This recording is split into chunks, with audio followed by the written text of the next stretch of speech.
Welcome, everyone, to the Football Experience podcast with my co-hosts, Josh Fryer and Javen Williams. Today, talking about the Euros again, the knockout rounds this time, though. It's been quite an exciting round of fixtures and some crazy games have happened. So, guys, what should we talk about? I reckon we should talk about England first. Josh, what are your thoughts on the England game that happened? So, mate, to be honest, I was fuming for the whole game. I was livid. I was so annoyed just like on the performance.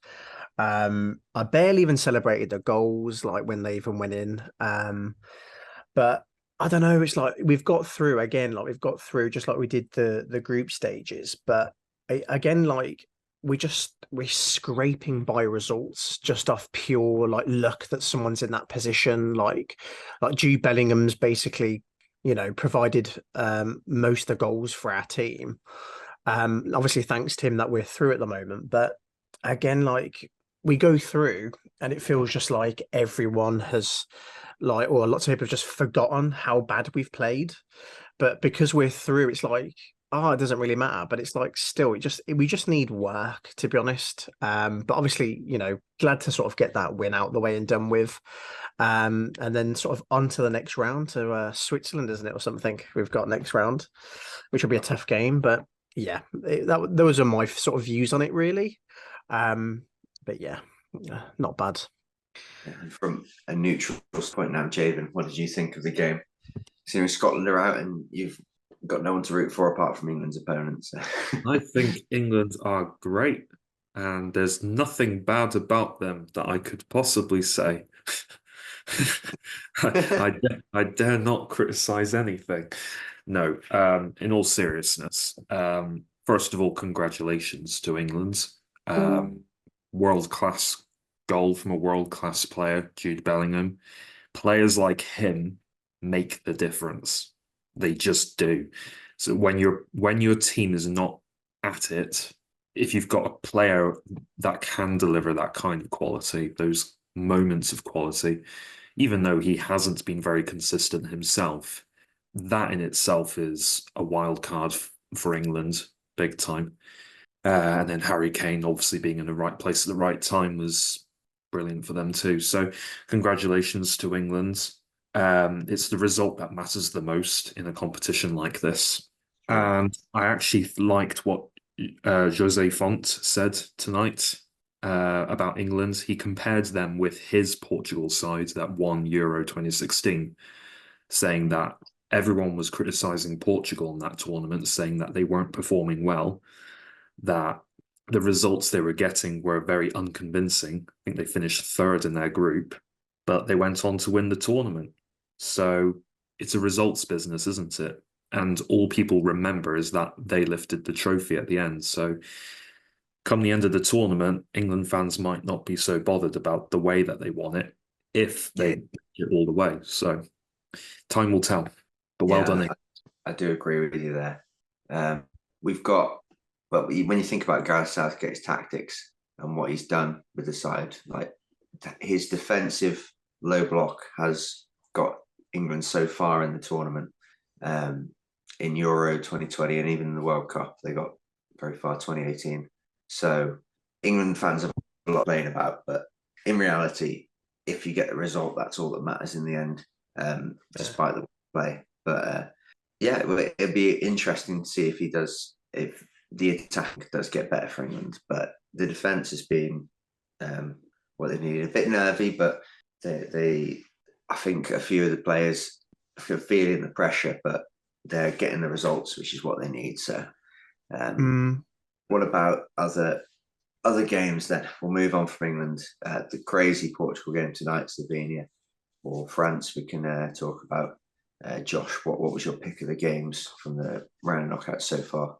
Yeah, we'll start with the Portugal game because obviously it literally finished like what was about an hour ago, maybe less, 45 minutes. Yeah. As of recording this, but I mean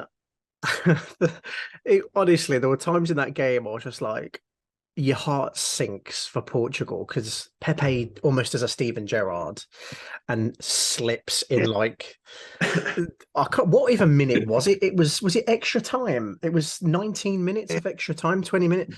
And I was like, oh my goodness me, like what is happening? And thank goodness the goalkeeper.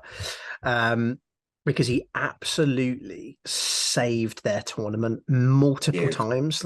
Like Costa, I'd never really seen anything from him before this tournament. I'm going to be honest with you. I think we've been used to sort of Rui Patricio being in goal a lot, or Jose Sarr as well. But he like stepped up massively in that game. Saved the one-on-one with the dying minutes of the game. It almost reminded me of Argentina and the final against France in the World Cup, where Kolo Muani ended up missing that last minute 1v1 against Martinez. And I was like, oh man. But then, they clutched it through, made it to penalties. And I feel like both teams up to the penalties were incredible. Both goalkeepers, especially, I think were standout for both sides. Oblak, of course, played multiple years in the La Liga, as he still plays in now with Ronaldo. So I feel like that helped him as well with that penalty save. But regardless, anyway, it was a really, really good save that Oblak made against him. And yeah, I'm glad Portugal are through because I do like to see, the likes of Ronaldo get to, further in the competition. But yeah, it was an awesome game. Really, really good. One of the best round of 16s that I've seen for a while because it could have gone either way that game at any point in the match. Slovenia were good opponents for Portugal. They gave them a run for their money. Javen, I know you're a big Cristiano Ronaldo fan, so you're going to be quite hyped or maybe a bit disappointed in his performance there.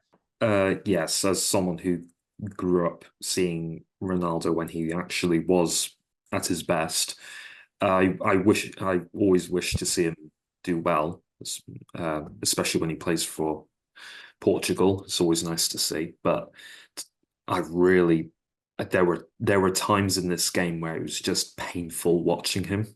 Painful for him, like if you feel sorry, you feel a bit of pity almost because it just wasn't going for him.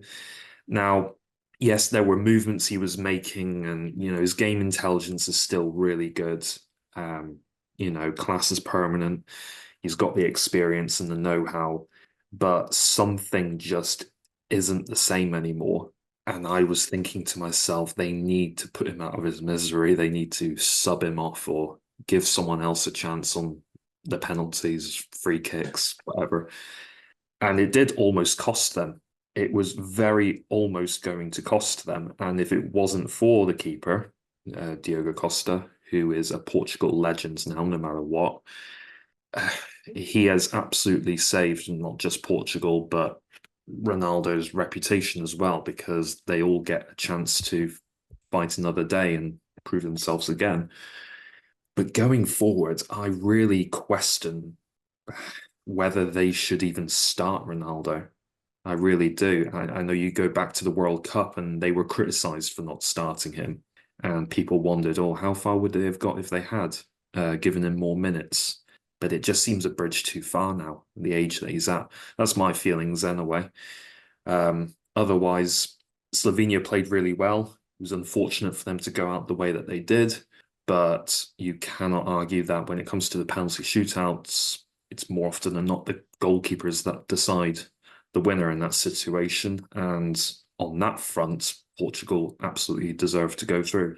So congratulations to them also. Yeah, they should in the penalty shootout. Yeah, I was just going to say, like in a game like that, or in fact, just in the tournament at this stage, you have to put away your chances. You can't be missing one-on-ones, like no matter who is the person that you're relying on to score the goal on a 1v1 situation like that. But as I say, the goalkeeper stepped up. Javen's mentioned it as well, but just Ronaldo was just almost. I was like, what is he doing? Like when he was taking all of those like shots at goal. He had like 5 or 6 free kicks. I'm like, what's this man doing? Take this man off set pieces immediately.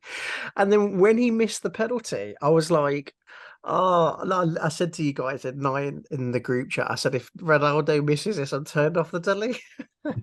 He sort of redeemed himself, didn't he? Yeah, no, he definitely redeemed himself. You know, if you watched him when he missed that penalty afterwards, he was sobbing his eyes out on the sideline. He was absolutely an emotional wreck. And as you said in the chat earlier, Javen, that we've got, you know, I'm surprised after this game if he's not prescribed antidepressants. But honestly, it was, as I say, I'm glad Portugal made it through. But yeah, like I say, in a game like that, you have to take your chances, and Slovenia just didn't at all in that case. If Slovenia were a better team, they might have punished Portugal there, but they, like England, have scraped through. And talking about chances, let's move on to, I don't know if you guys watched the France game, but they had pretty much 20 shots and only one on target, and they had a jammy deflection goal. So the French, they were talking about earlier, Emmanuel Petit, that they create the chances, but they don't finish them. And if it was the same like situation as Southgate, Didier Deschamps, you don't see French like, well, they might be calling for his head, but it's tighter than you imagine. And the pressure on these international players is crazy, isn't it? So yeah, to get the result means a lot to them. Absolutely. And I don't think you watched that game, did you, Javen, the France one? But it was again, I feel like both teams at times could have gone and like scored. But Belgium have been just lackluster this whole tournament. Lukaku needs 100 opportunities at goal to score one. And if that doesn't happen, he's offside. France, I have no idea how France have made it this far in the tournament, only scoring one goal as a team. Not even, forget open play. They haven't scored a single goal in open play this entire tournament. They've conceded. They've got through because of was it 3 own goals or something? Vertonghen scored one today for them. And it's just, I've never actually seen it where a team has made it through a competition where they've not scored really any goals. It's like, it's weird. It's a weird tournament for them. And watching their sort of whole process through this, Mbappe has been a bit lackluster throughout most of the tournament. We haven't really seen him throughout really this whole tournament. Obviously had the injury with the broken nose, but you know, they, like you said, Jed, they had 20 shots almost. It was 19 they had shots at goal and only 2 were on target. And Belgium, they had exactly the same shots on target, but only 5 shots. So it's just, they've got the team there, but something's just not clicking at this tournament for some reason. So both. Say that again, sorry. France or Belgium or both? Well, both, isn't it? Both, yeah. Both. All right. But yeah, I don't know what, it's just something's not clicking this tournament with France in the slightest. And they've looked vulnerable a lot of the time. And I feel like this Euros, for one of the first times, I actually look at this France squad and I'm like, they could be easily beaten if people take their chances in games. Obviously, Belgium weren't fortunate enough to do that today, but I feel like if they play someone like Spain, if they get through to the semis, they'll get absolutely turned inside out against them. That's my sort of like opinion on that. But yeah, it's been lackluster from France, that's for sure. So from that, then we'll move on to our predictions. But first, a word from our sponsor, because I need to get my charger. Is that right? That's fine. I'll be back. So we're going to predict the knockout stage. We'll start with Javen this time with his bold predictions. There is, of course, 2 games left in the round of 16. We'll start with them. Javen, These are the only two predictions that were a bit outlandish for me. I've gone for Romania to go through against the Netherlands. Oh, that's big. I must admit, I'm now, really thinking that won't happen. But I want it to happen, so I'm out of support for Romania.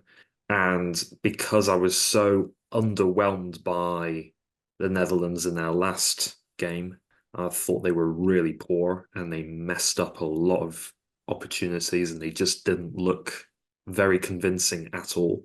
I just thought, what a story that would be if, Romania, who have just topped their group, if they get a result against the Netherlands, but it's more out of hope than expectation, admittedly. And then the other game I think is going to be very close, actually. I think it's a bit of a coin toss, really, between Austria and Turkey, but I have opted for Turkey. But there's things I like about both those teams. I think it could easily be Austria as well, but I've gone for Turkey because there's things about the team that I do really like and admire. And I think if they get the best out of the talent in their squad, then they could get a good result. Yeah, fantastic. I've predicted completely different. I've said Netherlands are going to beat Romania 2-1 and Austria are going to beat Turkey. So we'll see a lot of controversy there. What about you, Josh? What do you reckon? Well, I'm pretty happy with my predictions, to be honest, so far, because I've got 5 out of 6 correct at the moment. The only one I got incorrect was Switzerland versus Italy. But kind of looking back on that, it was a 50-50 for me, who would go through, because as we know, obviously now Italy are out, but they looked lackluster for the whole tournament. But again, 50-50 on that one. But nevertheless, I've gone for Austria to beat Turkey. I feel like they could do it. I feel like both of those teams are very evenly matched. I don't think really much separates them at all. But I do think Austria may just pull through on that one. Now, Netherlands, Romania, I have gone for the Netherlands to go through to the quarters. And yeah, I can't see, to be honest with you, I can't see the Dutch losing that game in the slightest. I can see Romania maybe getting a goal, but then the Dutch have been very attacking this this particular tournament. I feel like watching a lot of their games, they've had a lot more chances at goal, kind of similar to Spain actually in their attack. And they've had a lot of opportunities at goal. Gakpo been a standout for me in their team. And so I feel like, I can't see the Netherlands losing that at all in the slightest. Yeah. Well, there we go. So that's the round of 16 wrapped up. I've got all correct so far. So happy with that. Onto the quarters. I've got Spain and Germany, Portugal, France, Netherlands, Austria, England, Switzerland, which is probably what's going to happen. But Javen thinks otherwise. I feel like Germany and Portugal go through to the semis to face each other, and Austria and England. And then that's a tight game between them both, because I think Germany is going to get the better of Portugal, especially after that performance against, which I'm doubting Portugal beat France now.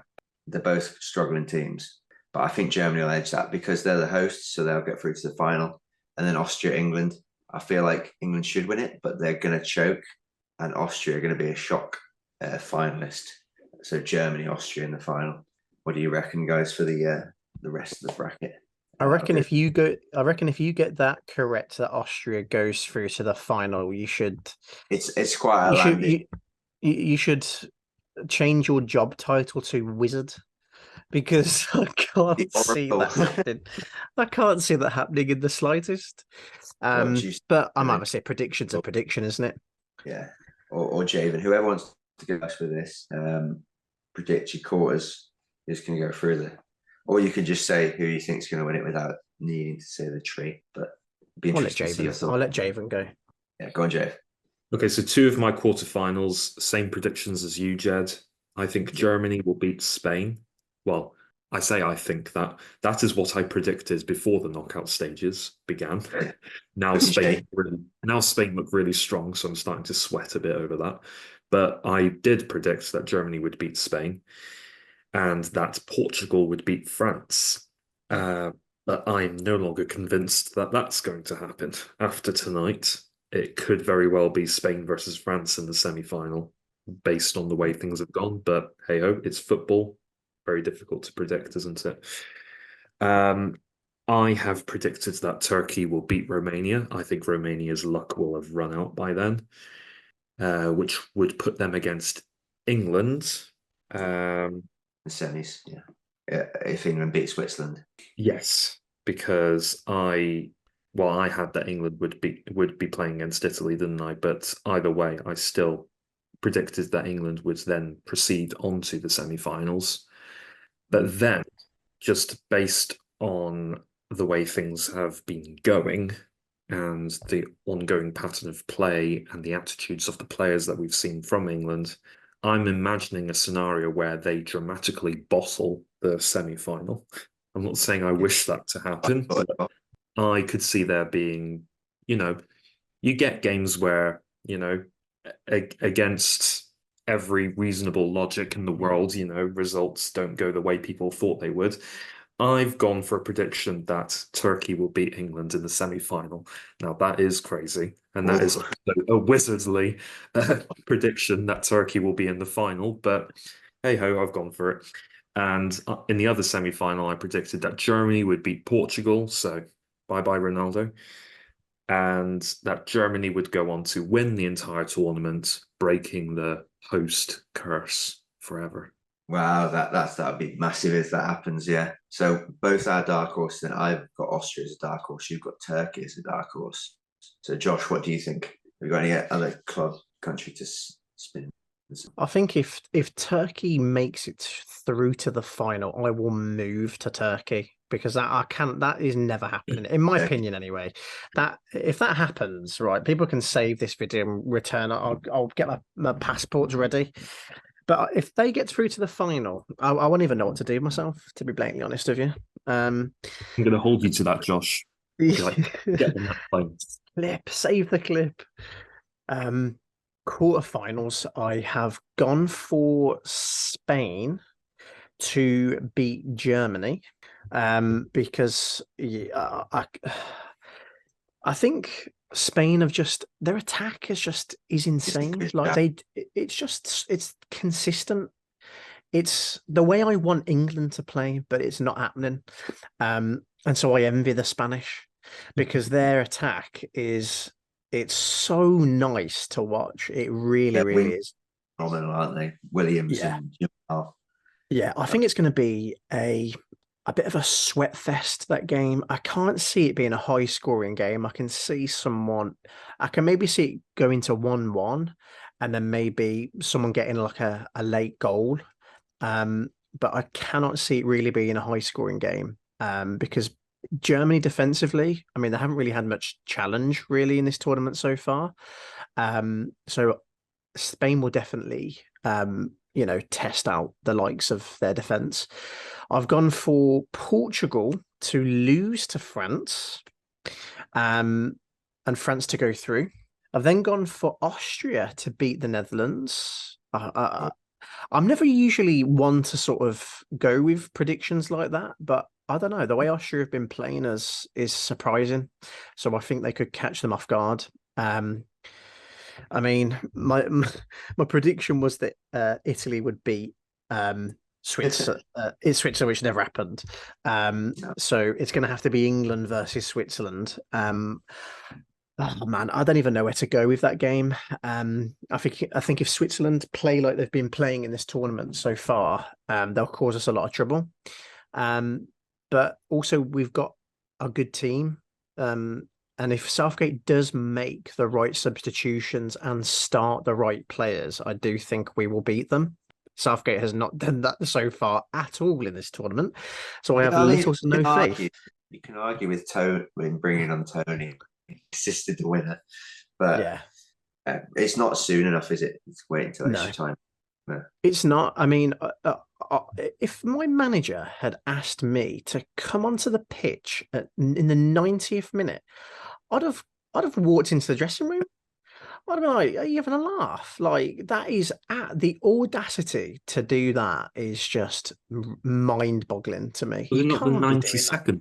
It was deep into extra time. It was like 3 minutes from full time. That's getting Nonsensical. Southgate masterclass. You, No. you normally do that if you're trying to waste a bit of time, Yeah. not the other way around. Like England were chasing a desperate equalizer. So to do Yeah. that so late on was bizarre, but you know, they got the And result. I said that England need to play two strikers. Harry Kane plays, unfortunately, boring football.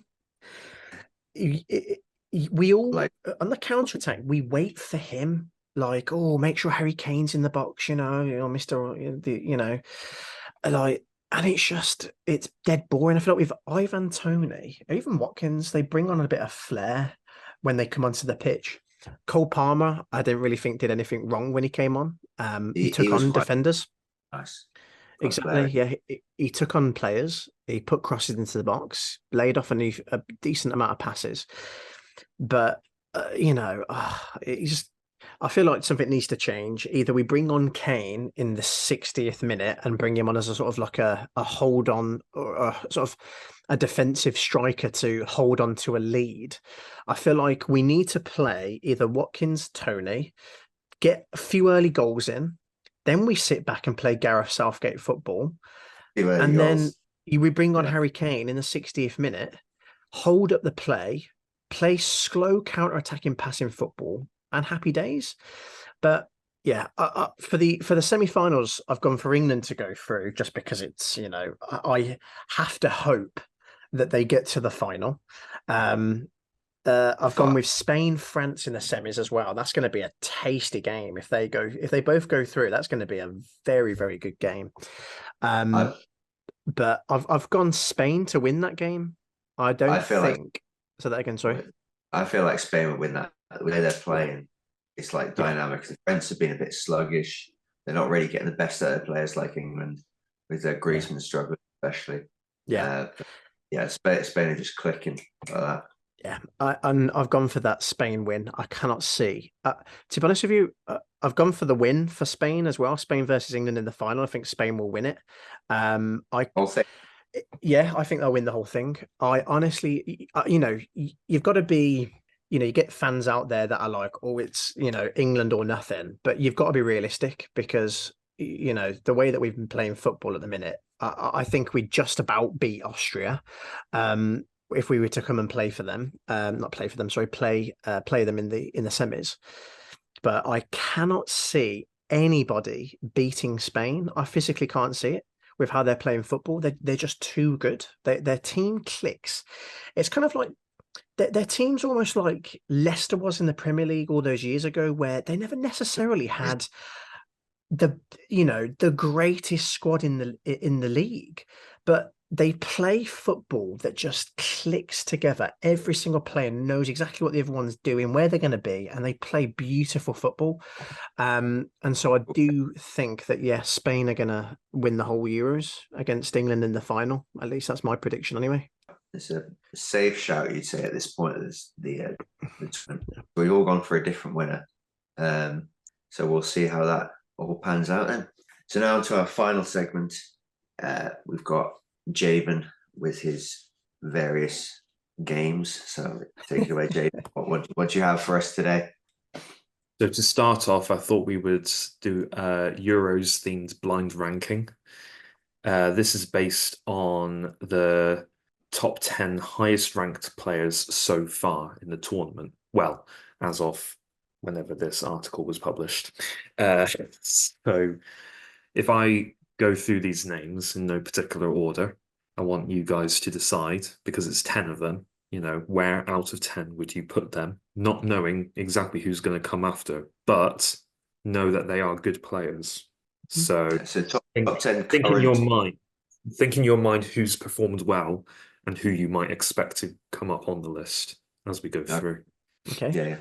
So to begin with, Fabian Ruiz, Spain. Yeah, that's been good.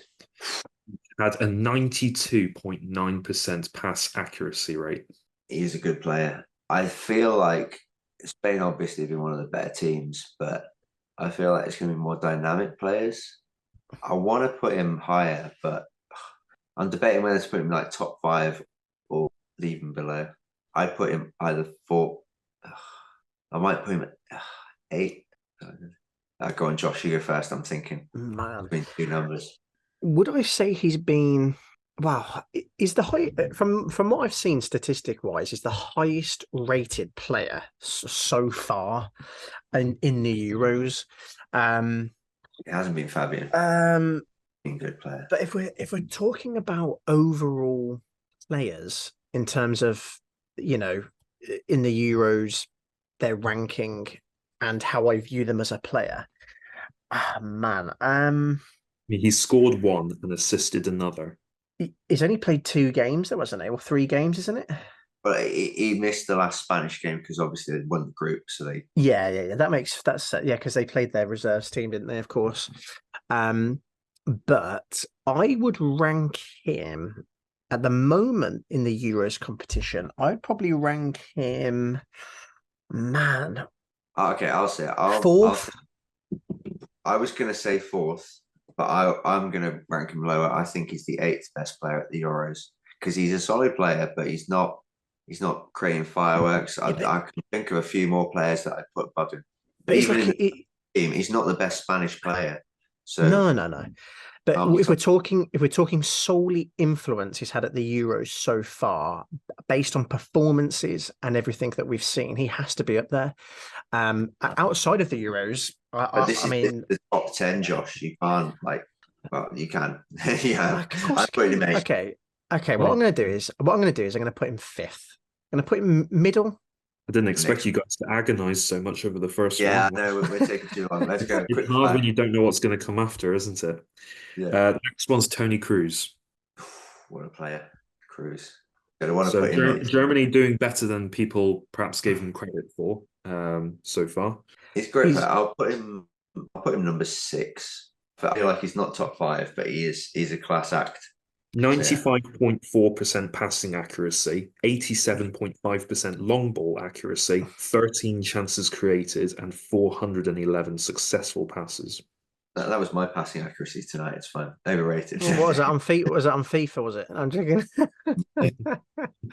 Oh dear.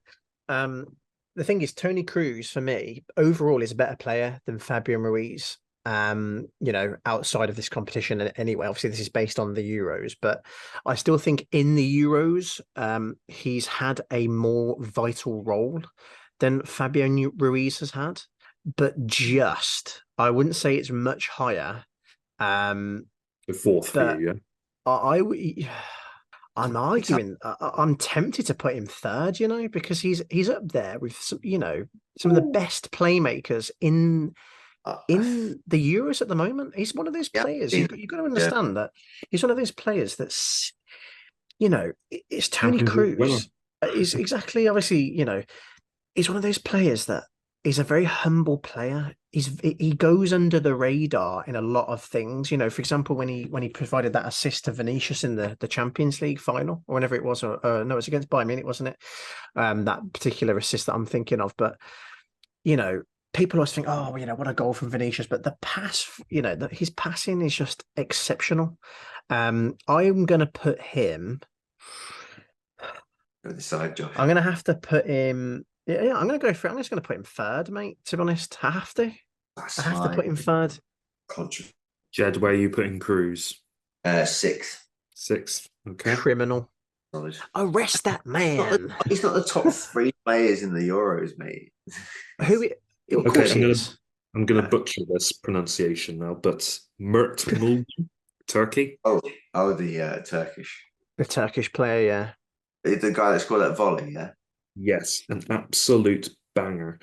Yeah, that was a class goal, to be fair. That was beautiful. He has won 100% his tackles. Wow. So that literally can't be any better, can it? Plus scoring that worldly of a goal. Where would you put him for this tournament? It is good. It is a good statistic. Do I feel like he has... Would he change... Well, I don't know. That is a tough one. Does he change the dynamic of a team. For his case, Turkey, yes. But I get it's a tricky one because we've got to see what happens tomorrow. Yeah. Obviously, that's just the beauty of doing a prediction, though, isn't it? I would put him. I know he's got good statistics, but I don't know if we've seen. I don't know. It's his first. This is a tough one.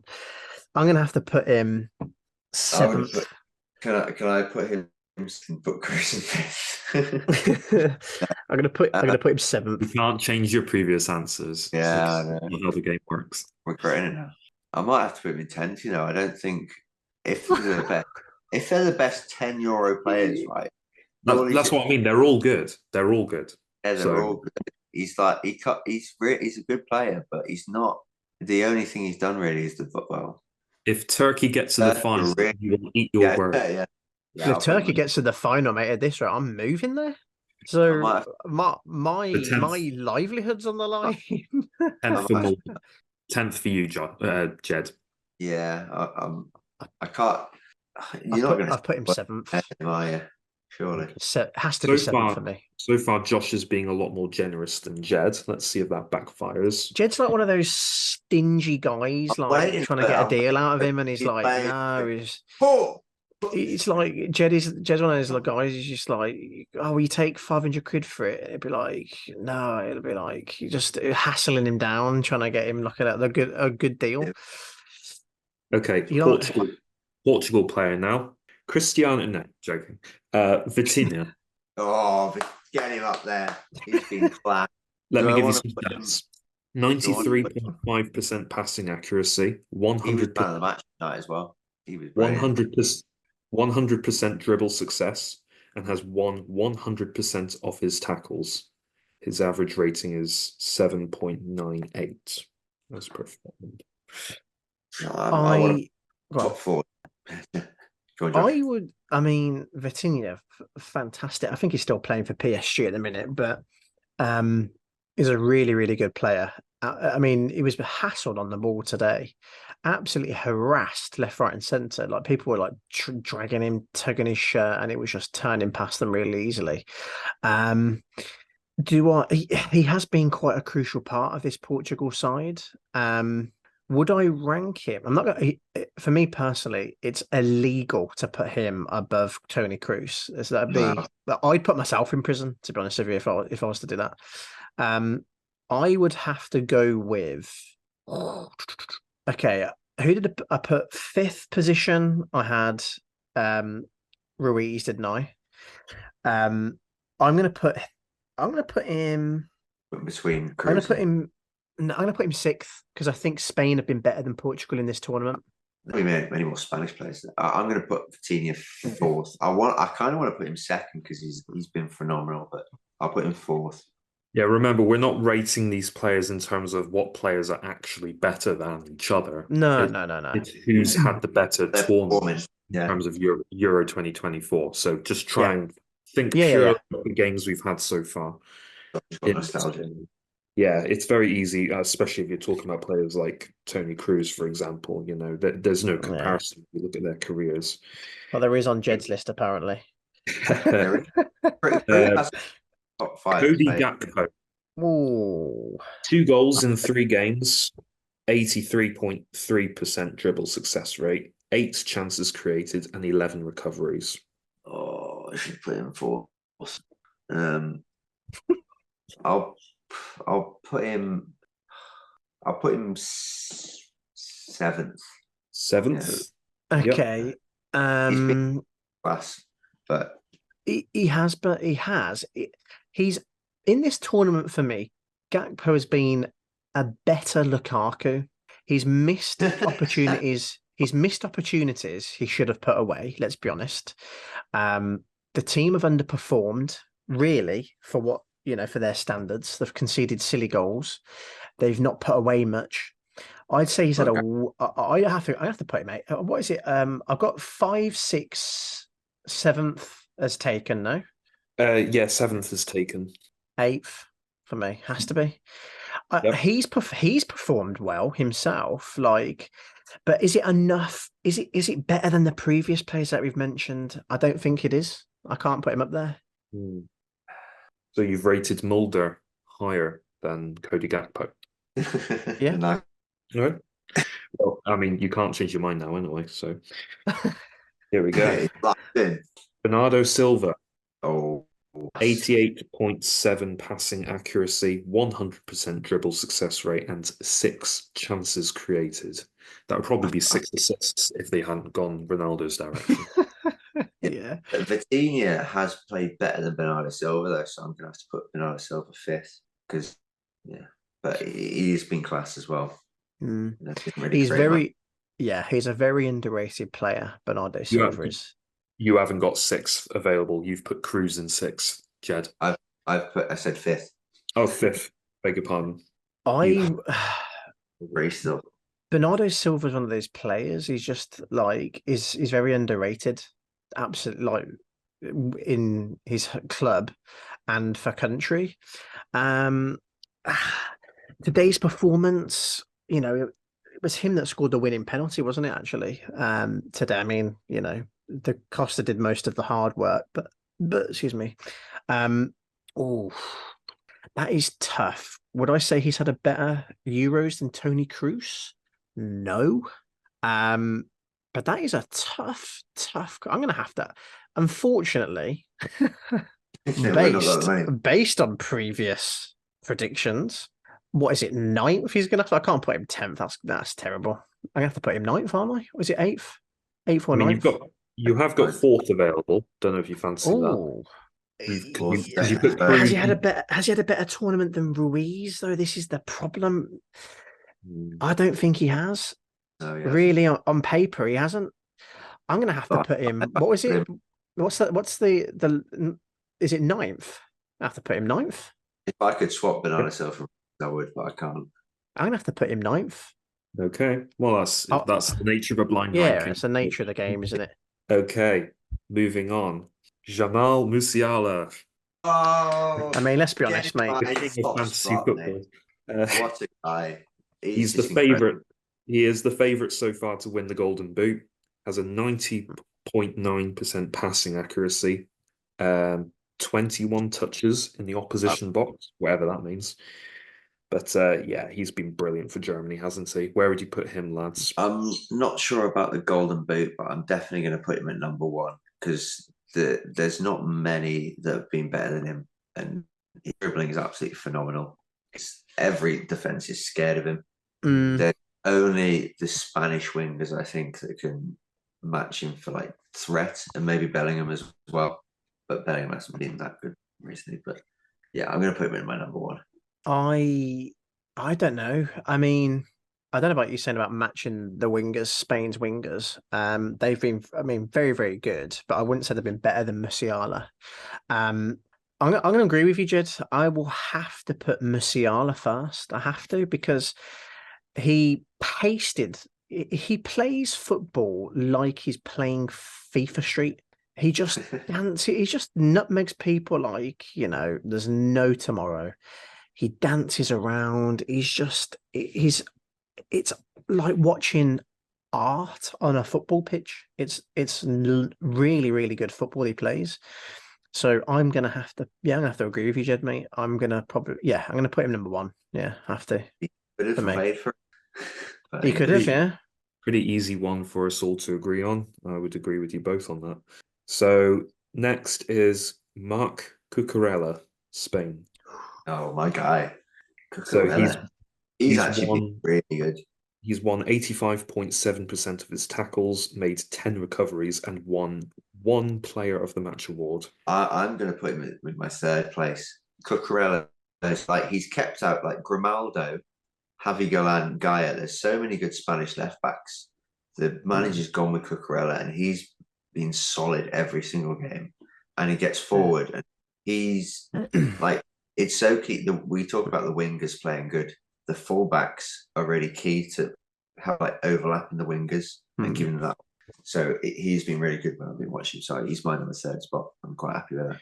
Yeah. I would probably I'd probably have to agree with you, to be honest. I can't put him You've got Cruz in second. there. Yeah, I can't put him second. I do think he's had a very good tournament. And obviously I can't put him 10th, so that's out of the question. You do have fourth. I have fourth. Yeah, you've still got fourth available. Blimey. You've either got Oh, second. I put Cruz in third, didn't I? Yeah, Yeah, you Put Cruz in third. Of course I did. I'm going to put second, fourth, or Cucurella 10th. fourth. Fourth, he has to go fourth for me. He We've has got two to. left. I've got second and ninth. So. Yep. Crunch time. Right, let's go. Rodri. Man, So I know they're all good, aren't they? 93.5% pass accuracy rate, 11 accurate long balls. sorry Yet- to whoever's going ninth. Is To be honest. yet to be dispossessed at this tournament. What can you say? The man, the Pep. We cannot replace him, says Pep Guardiola. We cannot replace him. He's just every team wants that CDM that kind of like Declan Rice is sort of, but Rodri just as a linchpin. Spanish CDMs, like there's just nothing like him. Rodri is just he's got to be number 2 for me. Yeah. Yeah, no. I'm going to agree with you. I'm going to put him second. Because for City, he's just incredible. I'd say would I say he's more underrated than Bernardo Silva? I don't know. It's a tough one. I feel like they're on the quite same sort of level, but Rodri is one of those players that if you take him out of your team will crumble, in my opinion, because he just holds that midfield together like gorilla glue. He's just there like all the time. He's in the right places, pings everything left, right, and center, shoots at goal, scores a lot of the time as well. And that's what I love about a good CDM. It almost reminds me of Yaya Toure when he used to play for City.